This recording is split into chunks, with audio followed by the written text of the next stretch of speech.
तो एक बार फिर से आप सभी का स्वागत है हमारे यूट्यूब चैनल पर। देखिए आज के इस वीडियो में बात करने वाला है क्लास 12 हिंदी इलेक्टिव की। देखिए आज जो हम लोग पढ़ने हैं वो पढ़ने वाले हैं अपना मालवा खाओ उजाड़ू सभ्यता, यानी कि आपका जो सेकेंड बुक यानी कि जो अंतराल वाला बुक है वो छोटा वाला बुक से जो आपका एक जो छूट रहा था अपना मालवा खाओ उजाड़ू सभ्यता, इसका भी प्रश्न उत्तर हम लोग देख लेंगे। ठीक है, इसके बाद जो आपका जो चैप्टर है वो समाप्त हो जाएगा। तो चलिए हम लोग प्रश्न उत्तर की बात कर लें। तो जो भी प्रश्न बनेंगे आपके परीक्षा के दृष्टिकोण से हर एक प्रश्न को हम लोग देखने का प्रयास करेंगे। तो देखिए इस प्रकार से आपका जो पहला जो प्रश्न पूछा जा रहा है कि मालवा में जब सब जगह बरसात की झाड़ी लगती रहती है तब मालवा के जनजीवन पर इसका क्या असर पड़ता है। यानी कि जब मालवा पर बारिश होती है, ठीक है, तब मालवा का जो जनजीवन है उस पर क्या असर पड़ता है वो आपको बताना है। तो चलिए उत्तर की अगर बात की जाए तो देख लेते उत्तर क्या लिखा हुआ है। देखिए क्या है कि मालवा में जब सब जगह बरसात की झाड़ी लगती रहती थी तब मालवा का जनजीवन अस्त व्यस्त हो जाता है।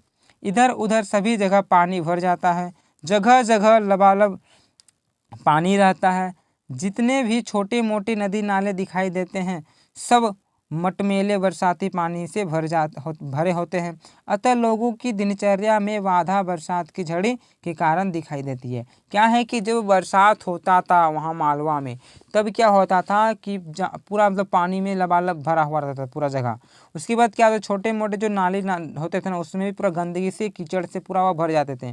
साथ ही वहाँ के जो आदमी होते थे उसका दिनचर्या बहुत ही खराब यानी कि अस्त व्यस्त हो जाता था। ठीक है, इस प्रकार से जो मालवा में जब भी पानी होता था तब क्या तो खेतों में पानी भर जाते थे, हर एक जगह में पानी भर जाते थे। जब घर मतलब जो घर होते थे मिट्टी वाला घर वो भी धंस जाते थे और गलियों में भी ज़्यादातर पानी भर जाता था। इसी प्रकार मालवा के बारे में बताया गया। ठीक है, जब अधिक पानी होती थी तब।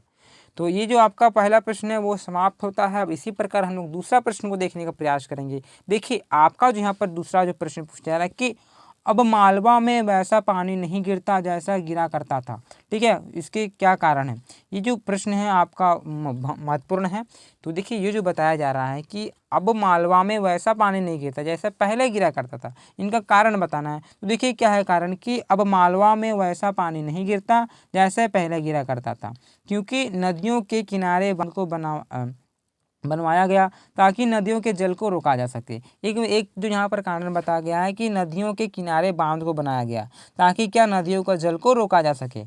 सभी राजाओं ने पानी को रोकने के लिए तालाबों और बड़ी बड़ी बावड़ियों बनवाई जिसमें वर्षा का पानी रुक सके और धरती के पानी को भी जीवंत रखा जा सकते। हमारे कई राजा के उदाहरण हैं। ठीक है, वो राजा ने क्या किया था, तालाब के माध्यम से चाहे वो बावड़ी बनाकर पानी को संग्रहित यानी कि एक जगह एकत्रित करने का मतलब एक प्रकार से विधि बनाया था, विधि था उसका, जो पानी को इकट्ठा किया जाता था और धरती का जो पानी उसको जीवित बचा रखा। ठीक है, इस प्रकार अब वर्षा होने पर पानी के अच्छे प्रबंधन के कारण ऐसा लगता है कि अब वर्षा कम होती है। ठीक है, अब जो यहाँ पर बताया जाता है इस प्रकार वर्षा का जो होने वाला जो पानी अच्छा प्रबंधन नहीं है इस कारण से हमें वर्षा लगता है कम होता है। ये आपका जो दूसरा भी प्रश्न होता है वो क्लियर हो जाता है। देखिए 1 और 2 हो गया आपका। अब तीसरा प्रश्न की बात कर लेते हैं। तीसरा जो प्रश्न है ये भी महत्वपूर्ण है, ये तो आपका मॉडल पेपर में शायद पूछा गया था।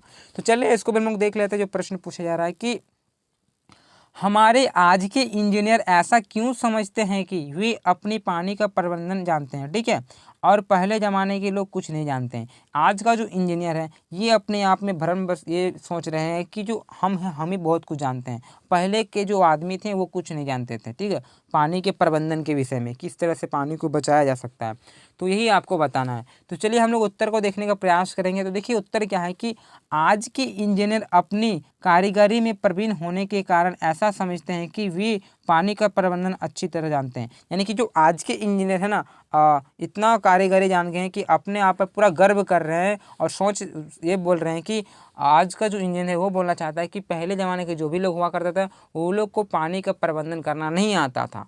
ठीक है, हम ही लोग पानी का प्रबंधन करना अच्छी तरीके से जानते हैं। देखिए आगे क्या लिखा कि वे मानते हैं कि पहले के लोग अधिक शिक्षित ना होने के कारण पानी का प्रबंधन करना नहीं जानते थे। और साथ ही जो इंजीनियर बता रहे हैं कि पहले ज़माने के लोग अनपढ़ हुआ करते थे, पढ़े लिखे नहीं होते थे, अशिक्षित हुए थे, इस कारण से उनको पानी का प्रबंधन करना नहीं आता था। ठीक है, उनका मानना है कि ज्ञान तो पश्चिम के रेनेसां के बाद ही आया है था। ठीक है, उनका ये भी कहना है, जो इंजीनियर है वो कह रहे हैं कि ज्ञान तो पश्चिम की ओर से है, यानी कि जो हमारा इस साइड में है अमेरिका वगैरह उधर से आया है ज्ञान।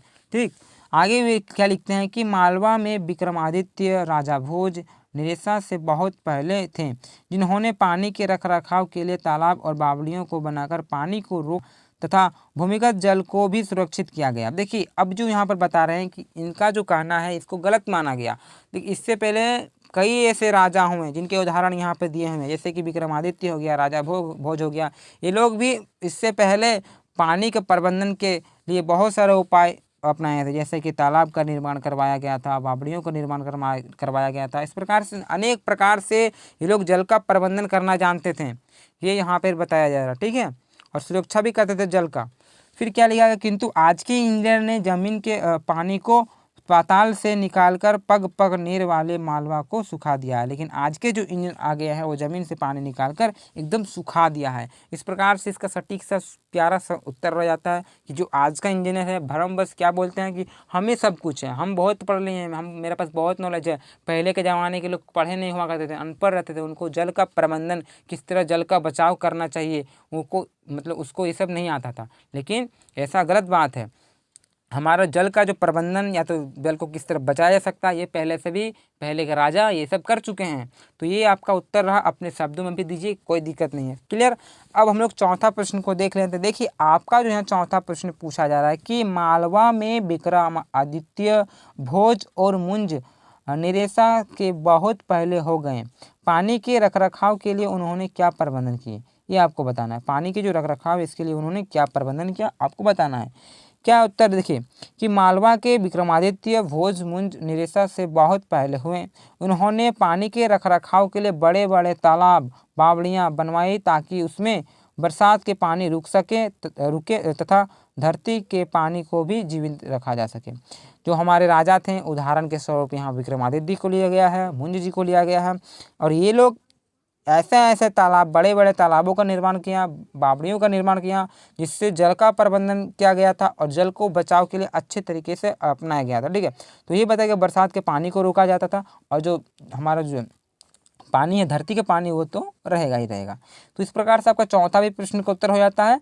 अब हम लोग बात करेंगे पाँचवा प्रश्न की। देखिए आपका यहाँ प्रश्न पूछा जा रहा है 5वां नंबर की, हमारी आज की सभ्यता इन नदियों को अपने गंदे पानी के नाले बना रही है, क्यों और कैसे।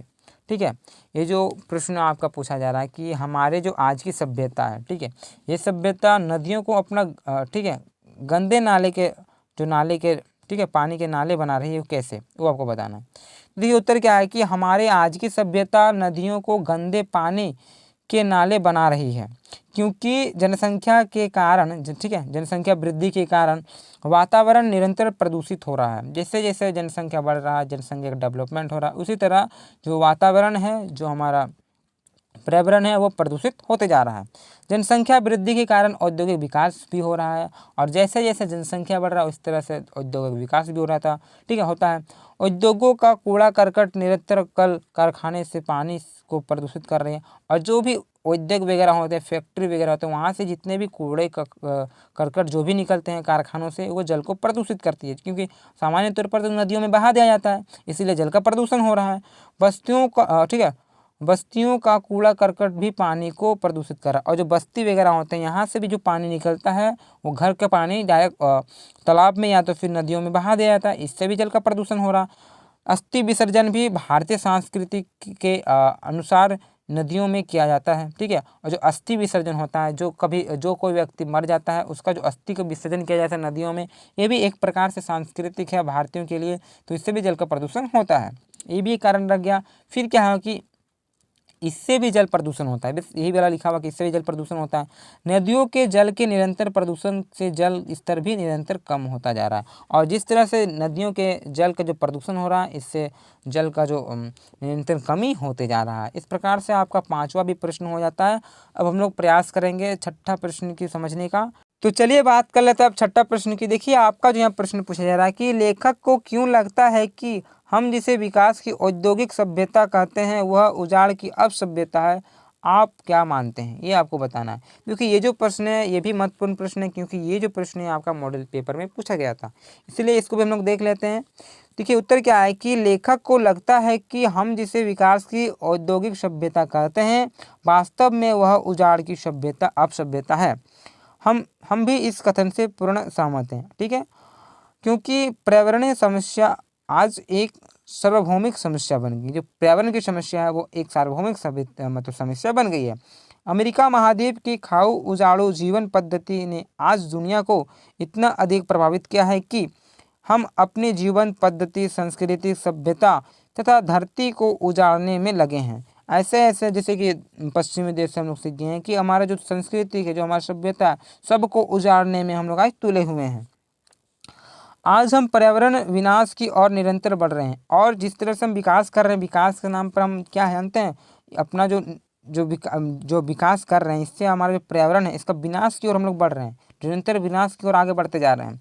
आधुनिक औद्योगिक विकास ने हमें अपनी जड़ जमीन से अलग कर दिया है। वास्तव में आज हम उजड़ रहे हैं। वास्तव में हम लोग जो विकास कर रहे हैं ना, विकास के नाम पर हम लोग उजड़ रहे हैं, अपने आप को ही ये कर रहे हैं, उजाड़ रहे हैं। ठीक है, क्योंकि धरती का वातावरण निरंतर गर्म होते जा रहा है और जो धरती का जो वातावरण है ना, ये आपका पूरा एकदम हीट होते जा रहा है, पूरा गर्म होते जा रहा है। नदी नाले तालाब पर भी प्रदूषण हो रहे हैं। आज डग डग रोटी और पग पग नीर वाली धरती अभावग्रस्त होती चली जा रही है। इस प्रकार से इन्होंने बताया है कि किस तरह से विकास के नाम पर जो विकास औद्योगिक हो रहा है, विकास के नाम पर हम लोग क्या करते हैं, पेड़ों को काट रहे हैं। ठीक है, पेड़ों को काट कर उद्योग लगा रहे हैं, हॉस्पिटल लगा रहे हैं, बहुत सारे कार्य कर रहे हैं जो पेड़ को काटना पड़ रहा है। फिर क्या करते हैं हम लोग, जो रेफ्रिजरेटर यानी कि फ्रिज वगैरह यूज करते हैं, इससे CFC यानी कि क्लोरोफ्लोरोकार्बन उत्पन्न होता है, जिससे जो हमारा ओजोन परत है उस पर भी प्रभाव पड़ रहा है। जो वाहन चलती है इनके धुआं से भी प्रदूषण होता है। इस प्रकार हम लोग विकास के नाम पर हमारी जो सभ्यता है उसे हम लोग उजाड़ रहे हैं। इस प्रकार से आपका सही सा उत्तर हो जाता है 6ठा नंबर। आप अपने विचार विमर्श करके अपने शब्दों में भी लिख सकते हैं। क्लियर। तो चलिए अब बात कर लेते हैं 7वां प्रश्न की। देखिए आपका जो प्रश्न पूछा जा रहा है कि धरती का वातावरण गर्म क्यों होते जा रहा है, जो धरती का जो वातावरण है वो हीट क्यों हो रहा है, वो आपको बताना है। इसमें यूरोप और अमेरिका की क्या भूमिका है, टिप्पणी की, यानी कि जो यूरोप है और अमेरिका है इसकी क्या भूमिका है, उसको भी आपको यहाँ वर्णन करना अपने शब्दों में। चलिए हम लोग उत्तर को देख लेते। क्या लिखा हुआ है कि धरती का वातावरण निरंतर इसलिए गर्म हो रहा है क्योंकि हमारे धरती के ध्रुवों पर गर्मी बर्फ वातावरण के निरंतर गर्म होने के कारण पिघल रही है। ठीक है, जिस तरह से पूरा मतलब जो धरती हीट हो रहा है, गर्म हो रहा है, उससे बर्फ जो है वो पिघलने लग रहा है। यही कारण है। हमारी ऋतु का चक्र भी निरंतर बिगड़ रहा है। देखिए ऋतु परिवर्तन जो होता है, ऋतु जो चक्र है वो क्यों हमारा निरंतर बिगड़ रहा है। देखिए जिस समय बरसात होने का रहता है उस समय बरसात होता नहीं। कभी कभी देखिएगा कि लगता है बरसात का मौसम नहीं है फिर भी बरसात हो जाता है, ये भी एक कारण हो जाता है गर्मी होने के कारण। ठीक है, यूरोप और अमेरिका में इतनी अधिक गर्मी पड़ रही है कि जिसके कारण से वातावरण को गर्म करने वाली कार्बन डाइऑक्साइड जैसी गैसों ने मिलकर धरती के तापमान को 3 डिग्री सेल्सियस तक बढ़ा दिया। ठीक है, जो कार्बन डाइऑक्साइड है ना, इन हानिकारक जो गैस होते हैं इनसे मिलकर क्या होगा, जो धरती का जो तापमान है, जो हमारा हीट जो तापमान होता है धरती का, उसको 3 डिग्री सेल्सियस बढ़ा दिया है।